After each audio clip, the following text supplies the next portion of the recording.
The massive ships appeared in Earth's sky on a Tuesday morning. They were beautiful and terrifying at the same time. The vessels hung in the air like floating cities, their metal surfaces gleaming in the sunlight. People around the world stopped what they were doing and looked up in wonder and fear. Dr. Sarah Williams stood on the roof of the United Nations building in New York. She was the head of Earth's first contact team. For months, they had been preparing for this moment. Radio signals from space had told them that visitors were coming, but nothing could have prepared her for the sight of 12 different types of alien ships floating above every major city on Earth. The aliens called themselves the Galactic Confederation. Their leader spoke through every television, radio, and computer on the planet at the same time. The voice was calm and spoke perfect English, though it sounded strange, like music mixed with wind. "People of Earth," the voice said, "we are the Confederation of Civilized Worlds. We have watched your species for many years. We come in peace to decide if you are ready to join our galactic community." Sarah felt her heart racing. This was it. Humanity's chance to join the stars. She looked around at her team. Everyone had the same hopeful expression on their faces. The aliens landed their smaller ships in major cities. They came out wearing suits that looked like liquid metal. The Vialthani were tall and thin, with large heads and silver eyes that seemed to see everything. The Korthek looked like walking crystals that changed color when they moved. There were 10 other species, each stranger than the last. For 3 months, the aliens studied humanity. They went to schools, hospitals, factories, and governments. They watched humans work, play, and live their daily lives. They recorded everything with devices that floated in the air like tiny suns. Sarah worked closely with Ambassador Zethka, a Vialthani who seemed to be in charge of the study. She showed him humanity's greatest achievements: the art, the music, the science, the literature. She took him to see acts of kindness and courage. She wanted him to understand that humans could be good, but Zethka always seemed disappointed. When Sarah showed him a hospital where doctors saved children's lives, he pointed to the weapons factory across the street. When she took him to a peace conference, he asked about the wars still being fought in other countries. His silver eyes never showed approval, only sadness. "Why do you fight so much?" he asked one day as they stood in a museum filled with art from around the world. "We're learning," Sarah said. "We're getting better. Look at this art.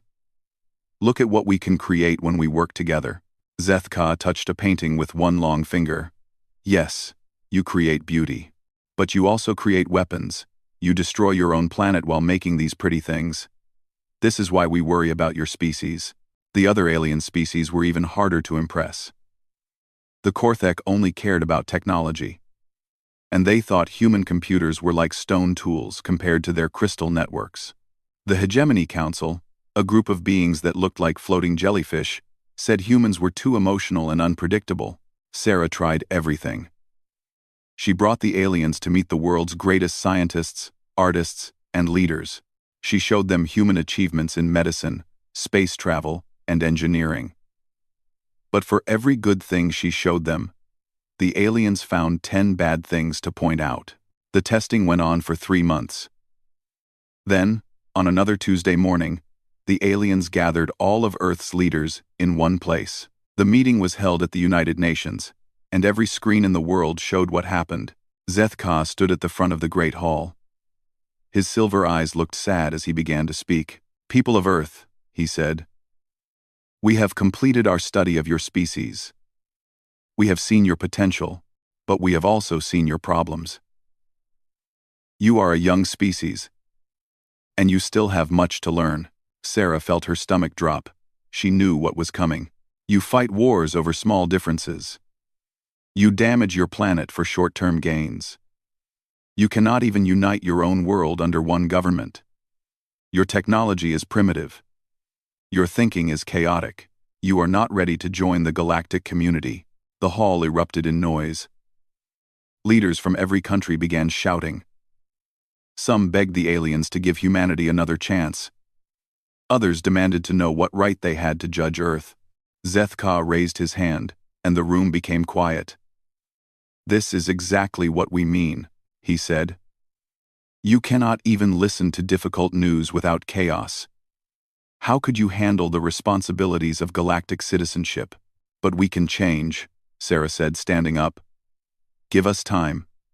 Give us a chance to prove ourselves." "Time you shall have," Zethka said. "But not among the stars.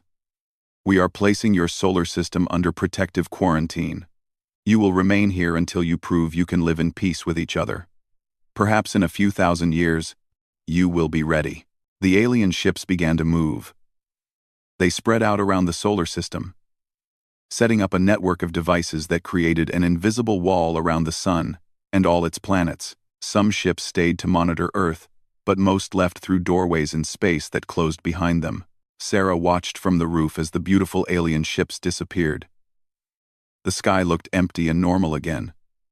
But everything had changed. Humanity was alone, trapped in their own corner of space like children sent to their room.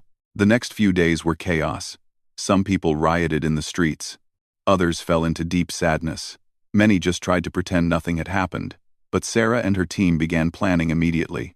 "They think we're too primitive," she told her assistant, Dr. James Chen. "They think we can't change. They think we'll destroy ourselves or stay stuck on this one planet forever." "Maybe they're right," James said quietly. Sarah looked out the window at the people walking on the street below. They looked normal, but she knew they were all thinking about the same thing. Humanity had been rejected by the universe itself. "No," she said firmly. "They're wrong about us. They don't understand humans at all. We don't give up. We don't stay down. When someone tells us we can't do something, we find a way to do it anyway." She turned to James with fire in her eyes. "They want to see what humans can do when we're pushed into a corner? They want to see what happens when we have nothing to lose? They're going to find out." The quarantine field hummed invisibly around the solar system. The aliens had given humanity a prison. They had no idea they had actually given them a laboratory. 50 years had passed since the quarantine began. Dr. Elena Vasquez stood in a secret laboratory buried 3 kilometers under the Swiss mountains. She was the daughter of Dr. James Chen, who had worked with Sarah Williams during first contact. Sarah was gone now, but her dream lived on. Elena looked at the alien device on the table in front of her. It was small, about the size of a book, and it glowed with soft blue light. Her team had managed to get it through one of the tiny gaps in the quarantine field. The aliens thought these gaps were too small to matter. They were wrong. "Have you figured out how it works?" asked Dr. Marcus Okafor, her second in command. He was a tall man from Nigeria who could solve problems that made other scientists give up. "Not completely," Elena said. "But I understand the basic idea. It uses quantum fields to move energy in ways we never thought possible. The aliens build everything this way, but they always follow the same patterns." Marcus leaned closer to look at the device. "And we don't have to follow their patterns." "Exactly." Elena smiled. "They think there's only one right way to do things. They've been building technology the same way for thousands of years. But humans, we try everything. Even crazy things that shouldn't work." The laboratory was part of something called the Shadow Protocol. It was humanity's biggest secret. After the aliens had rejected Earth, every country on the planet had agreed to work together on one goal: proving the aliens wrong. It had taken 10 years just to stop fighting each other. The quarantine had forced humanity to grow up fast. When faced with the choice between working together or staying trapped forever, even the most stubborn leaders chose cooperation. Elena walked to the main computer and called up the global map. Red dots showed Shadow Protocol facilities all over the world. Hidden bases in deserts, laboratories under the ocean floor, workshops built inside mountains. Thousands of the smartest humans on Earth worked in complete secrecy. "Show me the latest reports," she said. The computer displayed information from around the world. In Australia, scientists had learned to grow metal that could repair itself. In Brazil, engineers had built engines that worked by folding space instead of burning fuel. In Japan, programmers had created artificial minds that could think in ways even their creators didn't understand. All of this was invisible to the aliens watching Earth. The Confederation's monitoring system was advanced, but it was also predictable. They looked for the same signs of technology that their own species used. They expected humans to follow the same development path that all civilized species followed. Humans did something different. They learned to hide their real progress while showing the aliens exactly what they expected to see. On the surface, Earth looked like it was making slow, normal progress. Cities grew larger. Computers got faster. Rockets reached other planets in the solar system, but underneath, humanity was becoming something new. Elena's personal computer chimed with a message from her father. James Chen was now 93 years old, but he still worked every day. He lived on a secret space station, hidden in the asteroid belt, one of 50 such bases that humanity had built without the aliens noticing. The prototype worked, his message said. We can now travel faster than light using our own technology. The aliens aren't the only ones who can open doors between the stars. Elena felt her heart racing. This was what they had worked toward for 50 years. True freedom from the quarantine. But they weren't ready yet. Elena knew that showing their hand too early would be disaster. The aliens still thought humans were primitive and chaotic. They had to maintain that illusion until the right moment came. Dr. Yuki Tanaka entered the laboratory. She was a small woman from Japan who specialized in understanding alien psychology. I've been monitoring their communications, she said. The Vilethani still think we're developing exactly as they predicted. They expect us to reach basic interplanetary travel in another 100 years. What about the others? Elena asked. The Korthek barely pay attention to us anymore. They think we're too slow and stupid to be worth watching.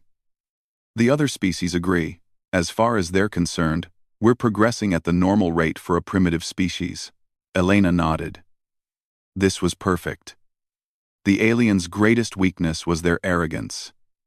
They had ruled the galaxy for so long that they couldn't imagine being surprised by anyone, especially not by humans. Marcus pulled up another display. We're ready to begin. Phase 3. Phase 3 was the construction of humanity's real space fleet. Not the small ships that the aliens could see, but massive vessels built in the dark spaces between planets, ships that could travel unseen and strike without warning. How many people know the truth? Elena asked. About the full scope? Maybe 1,000, Marcus said. Everyone else just knows their part of the project. The mining crews think they're gathering resources for the colonies. The factory workers think they're building equipment for exploration. The computer programmers think they're making better communication systems. This was how humans had always worked best. Each person focused on their job, while trusting others to handle the rest. The aliens, who controlled everything through rigid hierarchies and central planning, couldn't understand this kind of organization. Elena walked to the window. It showed a view of the surface, where normal people lived normal lives. They went to work, raised families, and watched entertainment shows. Most of them believed that humanity was slowly recovering from the disappointment of first contact.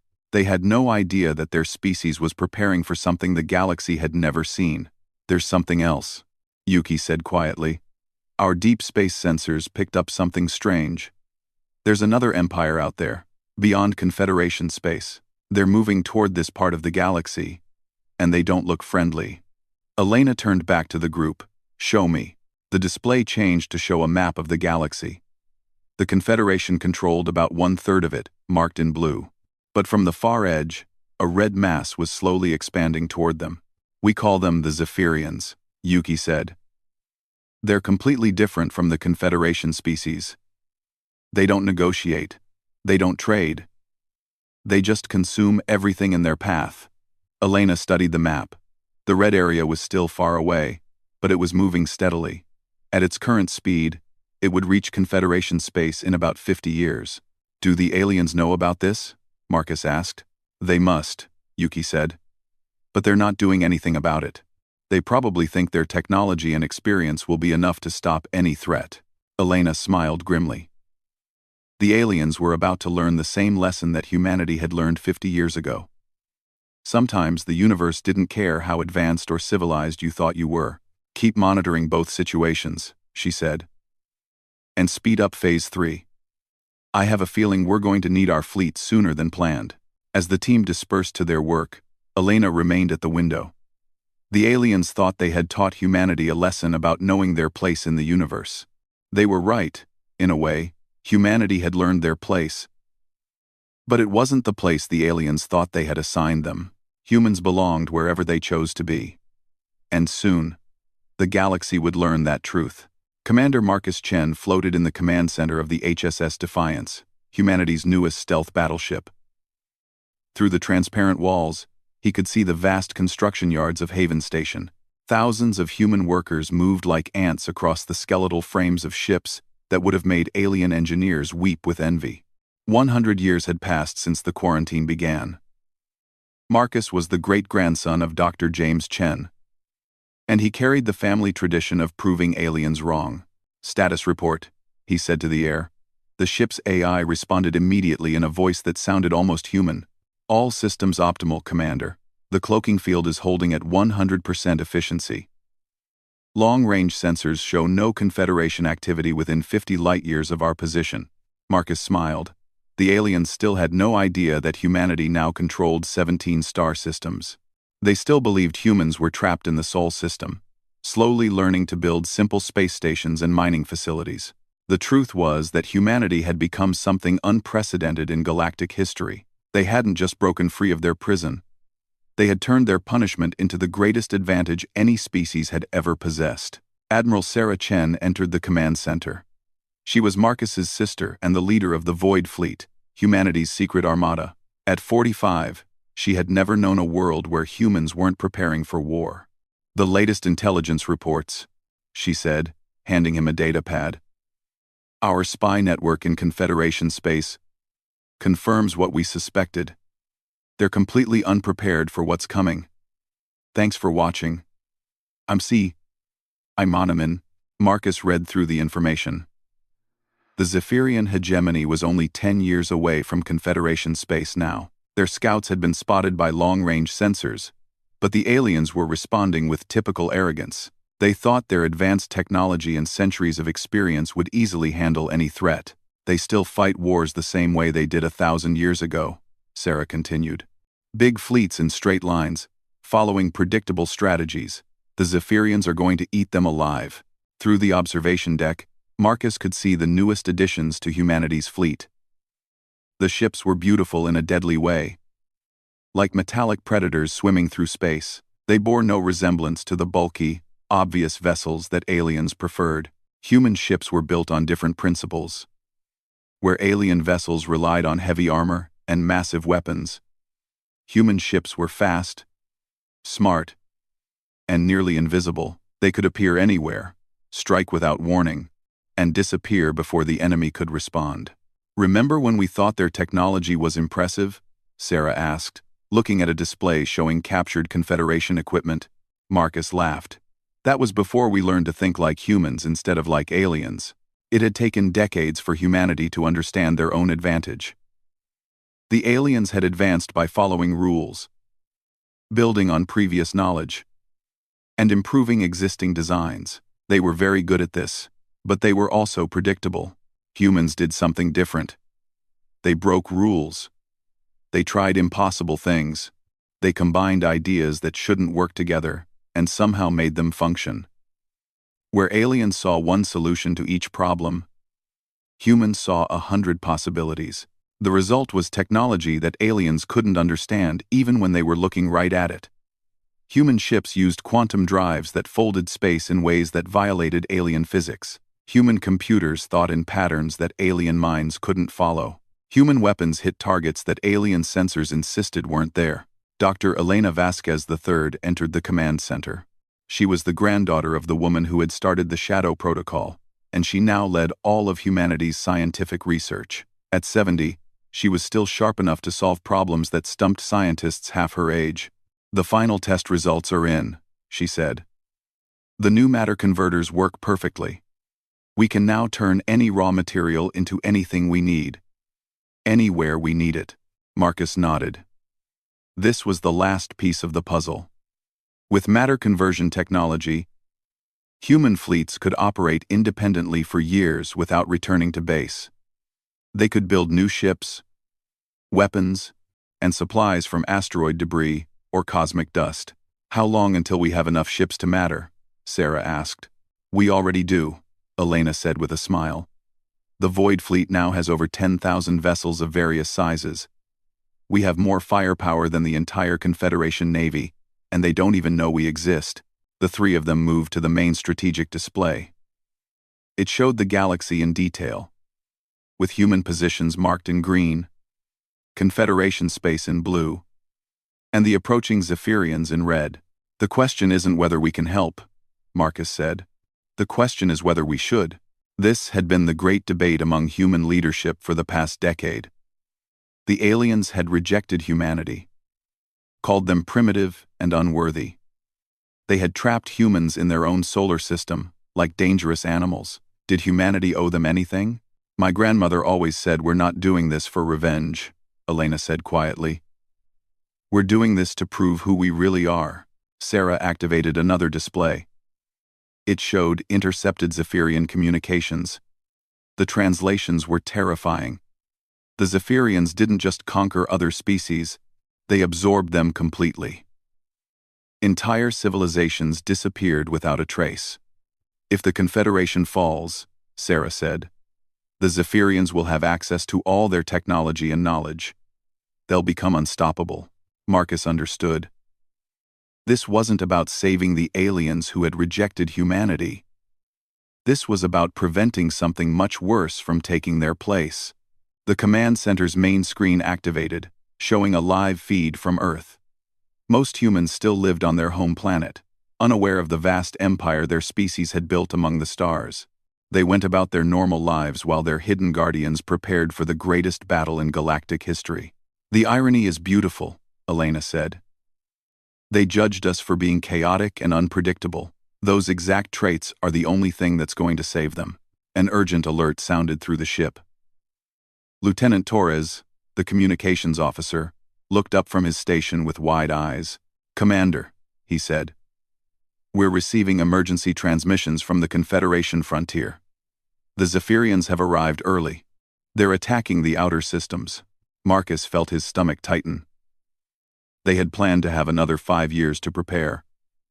The timeline had just collapsed. How bad is it? Sarah asked. The first fleet is gone, Torres said. Completely destroyed. The aliens are calling it impossible. The Zephyrians tore through their defenses, like they weren't even there. Marcus looked at his sister and Elena. For a century, humanity had prepared for this moment. They had built their secret empire, developed impossible technology, and created a military force unlike anything the galaxy had ever seen. Now it was time to find out if it was enough. Send a message to all fleet commanders, Marcus said. Operation Revelation begins now. And contact Earth. It's time for President Vasquez to make the call, Sarah smiled. It was the expression of a predator who had been waiting patiently in the shadows and was finally ready to hunt. The aliens wanted to see if humanity could evolve, she said. They're about to get their answer. Also, Aro. Outside the ship, the hidden fleet began to move. 10,000 vessels emerged from stealth mode, their sleek hulls gleaming in the starlight.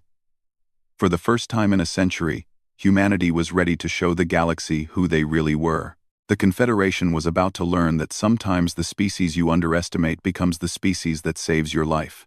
Admiral Zeth Ka stared at the tactical display in disbelief.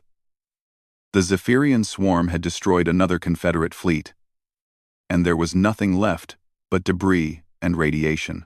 In 3 weeks, they had lost more ships than in the previous 1,000 years of galactic history. How many vessels do we have left? He asked his tactical officer, a young Valthani whose silver eyes showed barely controlled panic.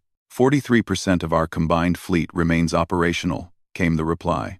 But Admiral, their effectiveness rating drops with each engagement. Our crews are losing hope. Zethka felt ancient.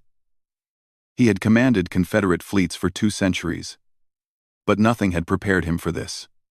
The Zephyrians didn't fight like any known species.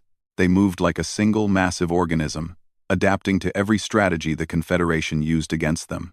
The enemy ships were organic, growing and changing during battle. When Confederate forces targeted their weapons, the ships regrew them. When they attacked the engines, new ones sprouted from the hulls. The Zephyrians learned from every encounter and became stronger. "Sir?" the communications officer called out. "The Council is requesting another strategic conference." Zethka closed his eyes. Another meeting where 12 different species would argue about tactics while their civilization died around them. The Korthek insisted on direct confrontation. The hegemony demanded clever maneuvers. The Vreks wanted to negotiate.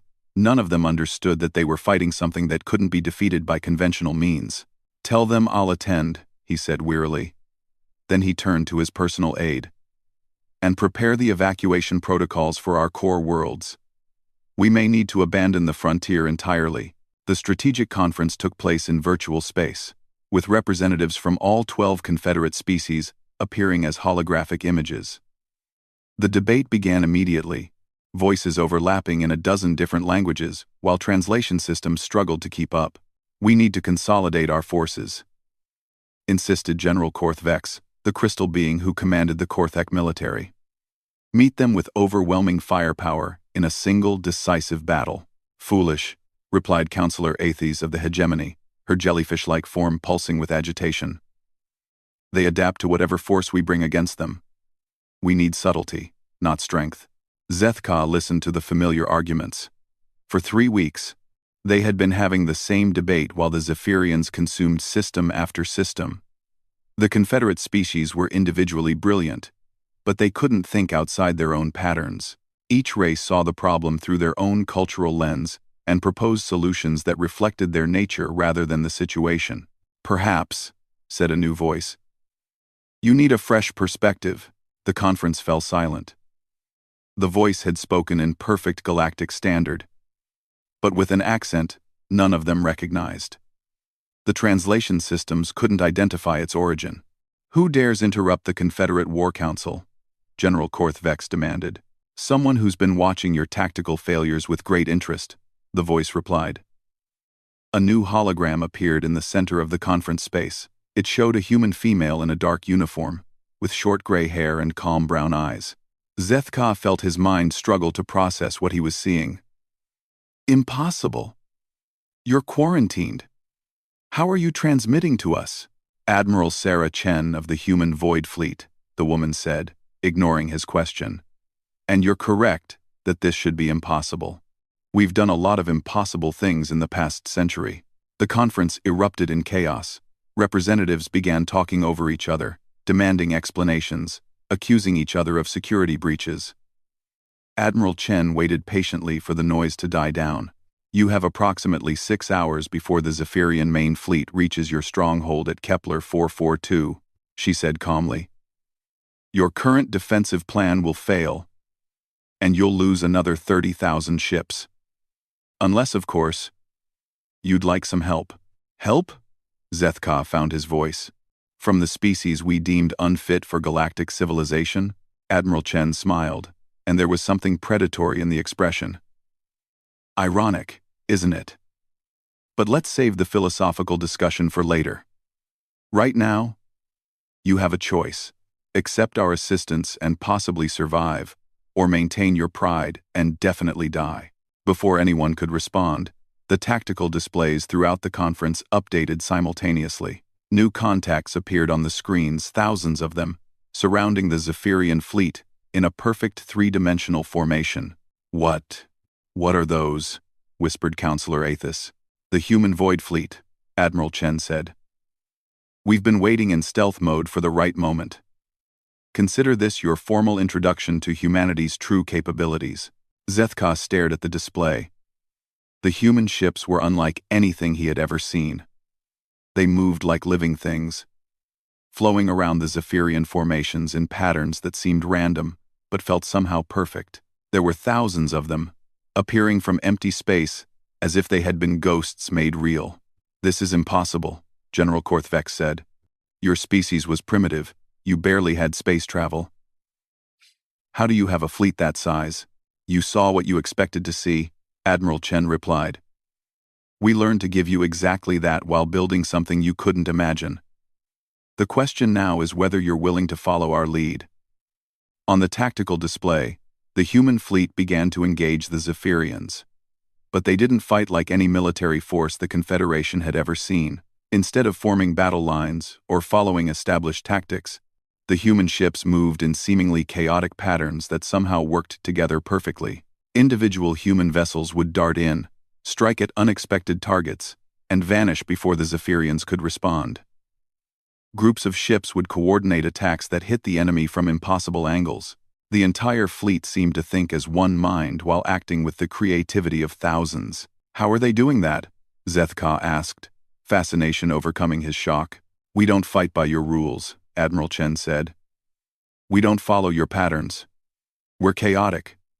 Remember? Unpredictable? Those weren't insults, they were our greatest advantages. The Zephyrian fleet, which had seemed unstoppable against Confederate forces, began to show signs of confusion. Their organic ships tried to adapt to human tactics, but there were no tactics to adapt to. Every human attack was different, every strategy was unique, every approach was something that had never been tried before.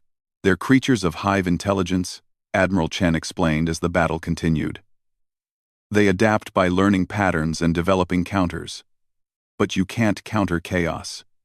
You can't predict creativity. And you can't prepare for people who think outside every box you've ever built. A Zephyrian superorganism, the size of a small moon, tried to overwhelm a section of the human fleet with sheer mass. The human ships responded by doing something impossible. They phased partially out of normal space, allowing the creature to pass harmlessly through them before reappearing and striking at its core. Your technology, General Korthvek said weakly. Builds on yours, Admiral Chen admitted. But we didn't limit ourselves to your assumptions. When you said something was impossible, we asked why. When you said there was only one way to do something, we found 12 others. When you said we were too primitive to understand your science, we took that science and made it sing songs you never imagined. The battle was turning. The Zephyrian fleet, which had crushed every Confederate force sent against it, was being systematically dismantled by human tactics they couldn't understand. Ships that had seemed indestructible were dying, and the survivors were beginning to retreat. We're not just here to save you, Admiral Chen said, as the last Zephyrian vessels fled the system. We're here to teach you something important. The species you dismissed as chaotic barbarians spent a century becoming something the galaxy has never seen before. Zethka looked around the conference space at the faces of his fellow commanders. They all showed the same expression: wonder, fear, and a dawning realization that they had been completely wrong about humanity. What do you want from us? He asked quietly. Right now? To survive, Admiral Chen said. This was just their advance force. The main Zephyrian fleet is 100 times larger. If you want to live through what's coming, you're going to have to learn to fight like humans. The hologram smiled again, but this time there was warmth in it instead of predation. Don't worry, we're very good teachers, and you're about to get the education of your lives. President Elena Vasquez III stood at the podium in the Grand Assembly of the Galactic Confederation.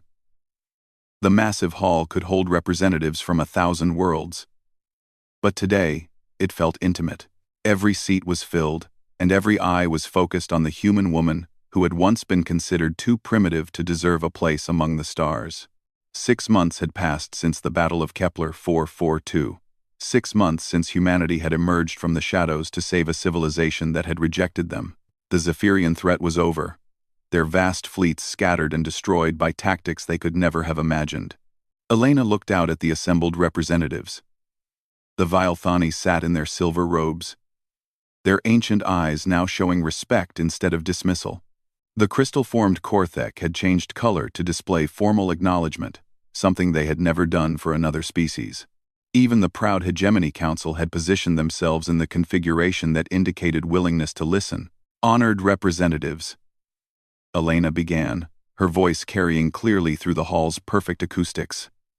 "We gather today, not as conquerors and conquered, but as survivors of a shared trial." She paused, remembering her great-grandmother's words from over a century ago. Elena Vasquez, I had dreamed of this moment, humanity taking their place among the stars, not as supplicants, but as equals. 100 years ago, you judged us unworthy of galactic citizenship. You saw our conflicts, our chaos, our refusal to follow established patterns, and you decided we were too dangerous to trust with the responsibilities of spacefaring civilization. A murmur went through the assembly. Some of the older representatives had been present during humanity's original rejection. They remembered the confident certainty with which they had dismissed the chaotic species from the small blue world. "You were not wrong about our nature," Elena continued. "We are chaotic. We are unpredictable. We do refuse to follow established patterns. But you made a crucial error in your judgment. You mistook these traits for weaknesses, instead of recognizing them as our greatest strengths." She activated the holographic display behind her, showing the star map of known space. The blue areas representing old Confederation territory now stood alongside vast green regions marking human settlements. "While you confined us to our solar system, we didn't waste time feeling sorry for ourselves. We didn't spend decades debating whether your decision was fair. We did what humans do best. We adapted. We overcame. We found ways to turn our prison into our greatest advantage." The display showed the hidden network of human bases and colonies that had spread throughout 17 star systems. The assembled representatives watched in amazement as the true scope of human expansion became clear. "We learned your technology, but we didn't stop there. We improved it. We combined it in ways you never imagined. We built ships that could travel unseen through your space, gathering knowledge while remaining invisible to your sensors." Admiral Sarah Chen stepped forward to join Elena at the podium. She wore the dark blue uniform of the Void Fleet, and her presence reminded everyone of the military force that had appeared from nowhere to save them. "For a century," Sarah said, "we watched you. We studied your strengths and weaknesses. We learned how you thought, how you fought, how you solved problems, and we realized that your greatest advantage, your logical, predictable approach to challenges, was also your greatest vulnerability." She gestured to the tactical displays that showed the recent battles against the Zephyrians. "When faced with an enemy that adapted to your strategies, you couldn't change fast enough to survive. You were trapped by your own excellence, unable to think outside the patterns that had served you for millennia." Elena nodded. "This is why we didn't reveal ourselves earlier. Not out of revenge, but because we knew that someday you would face a challenge that required a different kind of thinking. We waited until that moment came, and then we acted." Ambassador Zethka rose from his seat. The ancient Vialthani looked older than his 800 years, but his voice remained strong. "President Vasquez, what you accomplished in secrecy is remarkable. But why reveal yourselves now? You could have remained hidden. Let us fall to the Zephyrians, and inherited the galaxy without opposition." Elena smiled. "Because that's not who we are. Yes, we're chaotic. Yes, we're unpredictable. But we're also protectors. We defend those who cannot defend themselves, even if they've wronged us in the past. It's perhaps the most human trait of all." Dr. Marcus Chen stepped forward. As the current head of human scientific development, he represented the intellectual growth of their species. "We didn't save you to prove our superiority. We saved you because diversity makes all of us stronger. The galaxy needs your logic, your order, your accumulated wisdom, but it also needs our creativity, our chaos, our willingness to try the impossible." The hall erupted in discussion as representatives began talking among themselves. The old certainties were crumbling, replaced by new possibilities that many of them had never considered. President Vasquez raised her hand for silence. "We propose a new kind of alliance. Not one based on the dominance of any single species or philosophy, but one that celebrates what each of us brings to the collective effort of survival and growth." She gestured to the star map again, and it changed to show projected exploration routes leading into unknown regions of the galaxy. There are threats out there we haven't encountered yet. There are wonders waiting to be discovered. The Zephyrians were just the beginning. What you're suggesting, said Counselor Aethes, of the hegemony, is unprecedented. A true partnership of equals, with no species claiming superiority over others. Exactly, Elena said. We've all learned something important in these past months. The Confederation's strength came from order and cooperation, but it was limited by rigid thinking. Humanity's strength comes from chaos and innovation, but it needed direction and wisdom to reach its full potential. Sarah activated another display, showing the joint human-Confederate fleets that were already exploring the galaxy's edge. Working together, we've achieved more in 6 months than either of our civilizations accomplished in the previous century. Human creativity guided by Confederate experience is proving unstoppable. General Korthvex of the Korthek military stood up. His crystalline form sparkled as he spoke. You have demonstrated that our assumptions about primitiveness were incorrect. But how do we know you won't use your superior technology to dominate us, as we once sought to dominate you? Elena looked directly at him. Because we've already had that opportunity, and we chose not to take it. When we emerged from hiding, we could have demanded your surrender. Instead, we offered our help. When we defeated the Zephyrians, we could have claimed their territory. Instead, we're sharing the salvage and working together to understand their technology. She paused, looking around the hall. Power without restraint is just tyranny. We've seen what that leads to. The Zephyrians consumed everything they touched, because they had no concept of cooperation or mercy. We refused to become what we fought to destroy. The debates continued for hours, but the outcome was never really in doubt. The evidence was overwhelming, and the choice was clear. Adapt to a new reality, or cling to old prejudices, while the galaxy moved forward without them. When the final vote was taken, it was unanimous. The Galactic Confederation would be reformed as the Galactic Alliance, with humanity as a full partner in the governance and exploration of known space. As the assembly dispersed, Elena found herself standing with Ambassador Zeth Ka in the observation deck overlooking the space station's docking bays. Below them, human and alien ships worked side by side, their crews learning from each other with the enthusiasm of children discovering new games.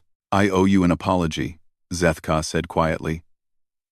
A century ago, I believed I was protecting the galaxy from a dangerous species. I was wrong about everything. Elena smiled. You weren't wrong about us being dangerous. You were wrong about what that meant. Sometimes the galaxy needs dangerous species to protect it from even more dangerous threats. She pointed to a human ship docked next to a Vilethani cruiser. Engineers from both species were working together to install new hybrid systems that combined the best of both technologies. My great-grandmother used to say that being underestimated was humanity's greatest weapon. She was right, but only up to a point. The real victory isn't proving people wrong about you, it's helping them understand why being different is valuable. Zeth Ka nodded slowly. Perhaps this is why you were truly ready for galactic citizenship. Not because you learned to follow our rules, but because you learned to help us write better ones. As they watched, a new ship launched from the station, a joint construction that bore the markings of 5 different species. It was heading toward the galactic rim, where unknown challenges and opportunities waited among the stars. Elena smiled. The quarantine barrier still floated around Earth's solar system, but now it served as a memorial rather than a prison, a reminder that potential could never be judged by appearance, and that the species you overlook today might become the force that saved you tomorrow. Humanity had finally taken their place among the stars, not as subjects or rulers, but as partners in the greatest adventure of all, the endless quest to explore, understand, and protect the vast universe that belonged to all of them. The overlooked had become the guardians, the rejected had become the saviors, and the galaxy would never be the same